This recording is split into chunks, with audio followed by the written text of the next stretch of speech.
ವೀಕ್ಷಕರೇ ನಮಸ್ಕಾರ. ನಾನು ಇವತ್ತು ಘಟ್ಟದ ಮೇಲೆ ಇದ್ದೀನಿ. ನೋಡಿ ನನ್ನ ಕೈಯಲ್ಲಿ ಈ ಹಣ್ಣು ಇದೆಯಲ್ಲ, ಇದೇ ಪುನರ್ಪುಳಿ ಹಣ್ಣು. ಇಲ್ಲಿ ಏನಂತೀರಿ ಇದಕ್ಕೆ? ಹುಳಿ ಮುರುಗ, ಮುರಿನ ಹಣ್ಣು ಅಂತ ಕರಿತೀವಿ ನಾವು ಕುಂದಾಪುರದಲ್ಲಿ.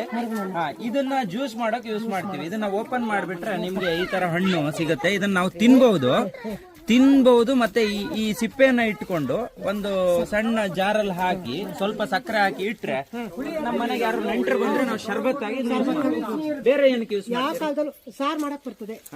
ಸಾರು ಸಿಪ್ಪೆನ ಬೇಯಿಸಿ ಅದ್ರ ಮಿಕ್ಸರಿ ಹಾಕಿ ಸಾರು ಹುಳಿಗೆ ಬದ್ಲು ಅಂದ್ರೆ ಒಳ್ಳೆ ಪಿತ್ತಕ್ಕೆಲ್ಲ ಬಹಳ ಒಳ್ಳೇದು. ಪಿತ್ತಕ್ಕೆ ಬಹಳ ಒಳ್ಳೇದು. ಪಿತ್ತಕ್ಕೆ ತುಂಬಾ ಒಳ್ಳೇದು. ಇದೇ ಮುರಿನ ಹಣ್ಣಿನ ಗಿಡ. ಇದು ಇಲ್ಲಿ ಕಾಣಿಸ್ತಿದೆಯಲ್ಲ, ಇದೇ ಗಿಡ. ಇದು ಬೇಸಿಗೆ ಎಂಡಲ್ಲಿ ಆಗುವಂತ ಹಣ್ಣು ಬರ್ತದೆ. ಇದು ಮಳೆಗಾಲ ಟೈಮಲ್ಲಿ ಸಾಂಬಾರು ಸಾರು ಎಂತ ಮಾಡಕ್ಕೂ ಬರ್ತದೆ. ನೀರು ಕುಡಿಯಕ್ಕೆ, ತಲೆ ತಿರುಕಿಗೆ ತುಂಬಾ ಒಳ್ಳೇದು. ಆರೋಗ್ಯ, ಶುಗರ್ ಇದ್ದವರಿಗೆ, BP ಇದ್ದವರಿಗೆ